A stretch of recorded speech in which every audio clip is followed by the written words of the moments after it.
Hello guys, in this tutorial we are discussing about a special data type in Python that is nothing but range. Okay, range also plays very crucial role in Python because in almost all programmings like looping and all, most of the times we will be using this range object. Okay, let us see how this range data type will work and what are all the functionalities that we can do with the range object in this particular tutorial. Okay, now so let's see the definition first.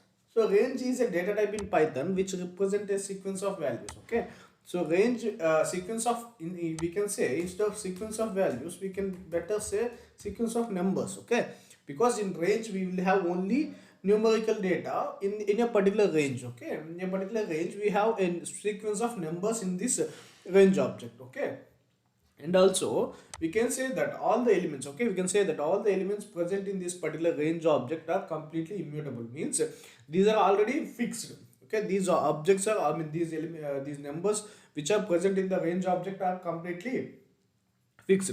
That means we cannot change any numbers present in inside this range. Okay, now let us see an example. Okay, suppose if we are taking the numbers from the range 10 to 20, then what happens means from the begin index. Okay, so here the first one should be the begin index and the second one we call it as the end index. Okay, from begin index to end index, whatever the numbers present in this particular range, okay, in these boundaries, whatever the numbers present in this particular boundaries, all those numbers we will be, okay, all those numbers will be the output for us.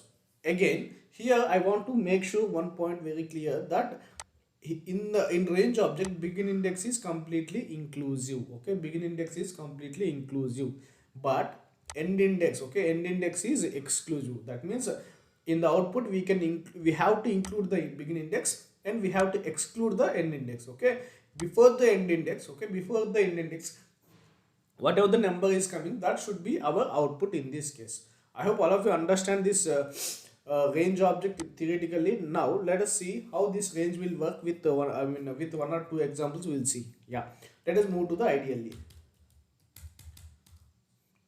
Okay, now think that I'm taking the numbers from the range 10 to 20. Okay, so while printing, it will directly, okay, it will directly give us the range object. So to see that, okay, for the visibility purpose, I'm converting it into list. Okay, so if we see in this particular range, okay, in this particular range we have the numbers from 10 to 19. Okay, like that. Now let us see another scenario where in my range object, okay, I'm taking the number 10. That means here in this case I don't have the begin index. Okay, here I have the only the end index. So in this case what happens means whenever there is no begin index, okay, whenever there is no begin index, by default, okay, by default begin index will be 0. Okay, that means whenever we have only end index, we should consider the begin index as 0. So from 0 to 10, what are all the numbers present?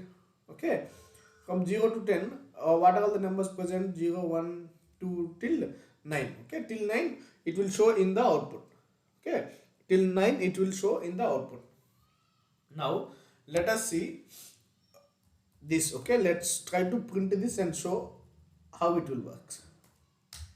See, from 0 to 9 we have all the numbers present inside this particular range. Now I want to explain you one more concept in range object only, that is nothing but step index.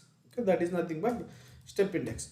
That means in range object, okay, in range object, along with begin index and end index, we have one more concept called as step index. Okay, we have one more concept called as step index. So whenever we have step index, okay, whenever we have step index, how we have to calculate means we have to take the begin index first.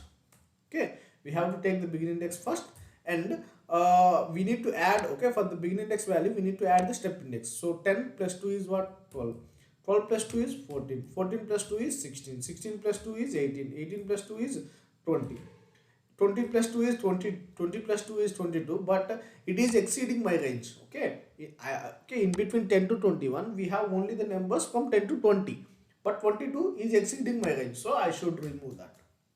So in this case, this should be my output. Okay, so I hope all of you understand how to calculate the range object output when we have the step index. Okay, now let's try to convert this to list and print.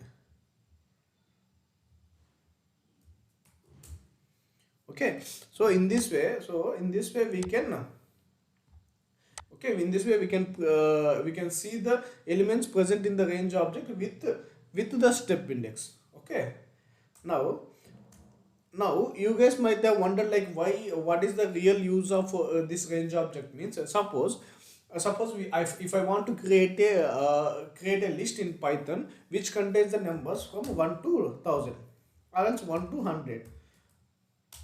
Now I cannot, no, it's not like I okay, in my code I need to type 1 to 10, 1 to 100 I can't type, right?